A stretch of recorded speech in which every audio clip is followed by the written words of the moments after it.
हर हर महादेव साथियों, आप सभी का मेरे चैनल लव यू जिंदगी में तहे दिल से स्वागत है। आप सुन रहे हैं अर्चना वर्मा की लिखी हुई कहानी तेरे संग 11 का 43वां भाग।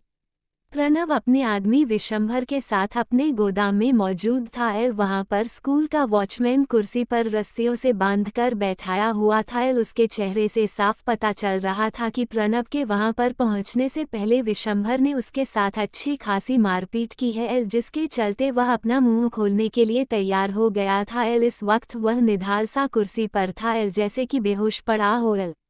कुछ बताया इसने? हाँ, ज्यादा कुछ तो इसने नहीं बताया, लेकिन जितना बताया है उसके अनुसार यह पूरी एक सोची समझी प्लानिंग थी। विशंभर बोला। मतलब? प्रणय ने पूछा।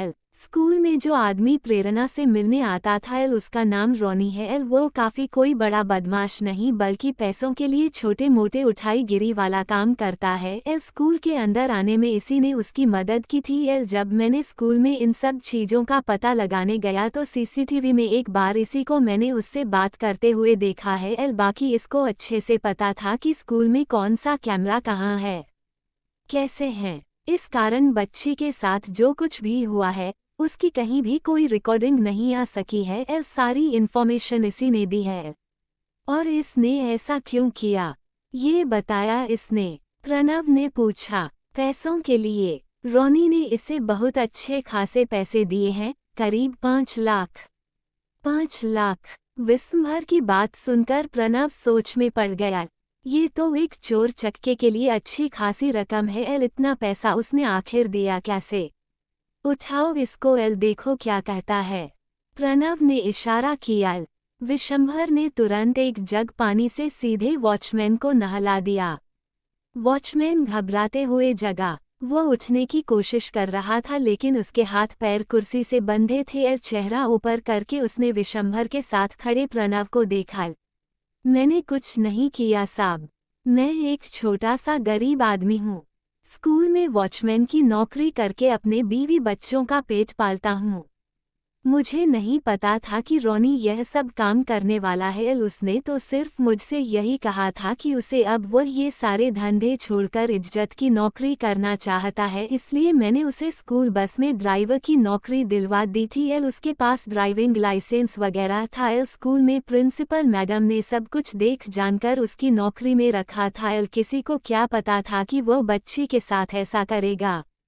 वॉचमैन कलपते हुए बोला। ठीक है, मान लिया तुम्हारी बात कि वह गरीब आदमी है और तुमने उसकी मदद की थी, लेकिन उसने तुम्हें 5 लाख रुपए कहाँ से दिए थे? प्रणव ने पूछा। प्रणव की बात सुनकर वॉचमैन चुप हो गया, जिस पर प्रणव ने गुस्से में लाल आंखों के साथ उसकी तरफ झुकते हुए कहा, अगर सच बताओगे तो छोड़ दूंगा और झूठ बोलोगे तो फिर कुछ बोलने लायक नहीं रहोगे।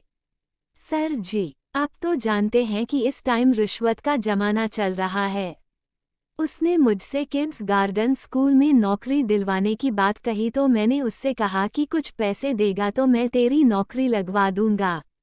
तो उसने एक ही बार में मुझे 2.5 लाख रुपए दिए थे और कहा था कि अगर मेरी नौकरी लग जाएगी तो इतने ही और पैसे और दूंगा। आप समझ सकते हैं साहब, मैं छोटा आदमी जिसकी तनख्वाह मुश्किल से 12 से 15 हजार रुपये है। 2.5 लाख रुपये देखकर नीयत बदल गई थी। ऐसा तो नहीं हुआ कि तुमने उससे यह नहीं पूछा होगा कि आखिर उसे इतने पैसे कहाँ से मिले? जो इंसान सिर्फ एक नौकरी के लिए तुम्हें 5 लाख रुपए दे सकता है, क्या 5 लाख में एक गाड़ी निकालकर खुद स्कूल के लिए पिक ड्रॉप की जिम्मेदारी नहीं ले सकता? प्रणव ने पूछा। वॉचमैन कुछ नहीं बोला। प्रणव ने विशंभर को इशारा किया। विशंभर ने एक चेयर लाकर प्रणव के लिए वही लगा दी। अंतिम चेतावनी दे रहा हूँ तुमको, जितना कुछ जानते हो सच सच यहीं पर बता दो, वरना अगर मैंने पता किया तो फिर जो आज मेरी बेटी के साथ हुआ है वह तुम्हारे बच्चों के साथ भी हो सकता है।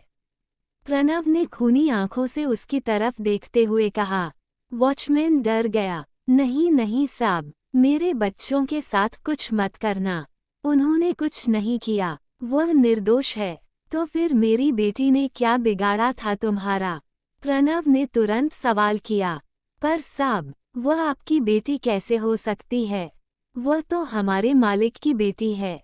वॉचमैन ने पूछा। मतलब? प्रणव एक पल के लिए उलझ गया। क्या स्कूल राजपूत ट्रस्ट का था? क्या अभिनव सिंह राजपूत और उनके परिवार वालों ने पलक को वापस पाने के लिए ऐसा घिनौना खेल खेला है? प्रणव को जैसे विश्वास नहीं हो रहा था। विशंभर ने तुरंत प्रणव के सामने एक लिफाफा कर दिया। प्रणव ने उसके हाथ से वह तो लिफाफा ले लिया, लेकिन विशंभर को आगे बोलने से हाथ उठाकर रुकने का इशारा किया। कौन से मालिक की बेटी है? क्या कहना चाहते हो तुम? मेरे बच्चों के साथ आप कुछ मत करना। वॉचमैन गिड़गिड़ा रहा था। अपने बच्चों के लिए तुम्हारे दिल में कितनी ममता है, तो इतना भी समझ में आना चाहिए ना कि हर इंसान को उसका बच्चा प्यारा होता है। जानवर भी अपने बच्चों से प्यार करते हैं। मैं तुम लोगों के जैसा नहीं हूँ। तुम्हारे बच्चों के साथ कुछ नहीं होगा अगर तुम मुझे साफ साफ सही सही सारी बात बता दोगे वरना तुम्हारी नौकरी जाएगी। तुम जेल जाओगे तो खुद ब खुद तुम्हारे बच्चे, जिनके उज्जवल भविष्य के लिए तुमने ये गलत काम चुना है, वह रोड पर आ जाएंगे और तुम्हारे नाम से भी नफरत करने लगेंगे। रोनी ने बताया था कि वह स्कूल के मालिक की बेटी है। सर अपनी बेटी को अपने साथ रखना चाहते हैं, लेकिन मैडम उसे दे नहीं रही, इसीलिए कर उसे ने रोनी को पैसे दिए हैं ताकि वो उनकी बेटी को उनके लिए उनसे जान पहचान करवा दे, ताकि कोर्ट में वह अपनी बेटी मैडम से ले सके। परीक्षित देसाई, तुम्हें तो मैं जिंदा नहीं छोड़ूंगा। आधी बातों से ही प्रणव को पूरी बात समझ में आ गई थी। गुस्से में उसकी मुट्ठी बांध गई थी। प्रणव ने तो परीक्षित का प्लान समझ गया था, पर वह मुस्कान और पलक को कैसे बताएगा, कैसे बचाएगा उन्हें? परीक्षित के गंदे इरादों से जानने के लिए बने रहे अगले भाग तक मुस्कुराते रहिए और यही YouTube पर मिलते रहिए। जाने से पहले वीडियो को लाइक और चैनल को सब्सक्राइब करना मत भूलिएगा। मिलते हैं अगले भाग के साथ। हर हर महादेव।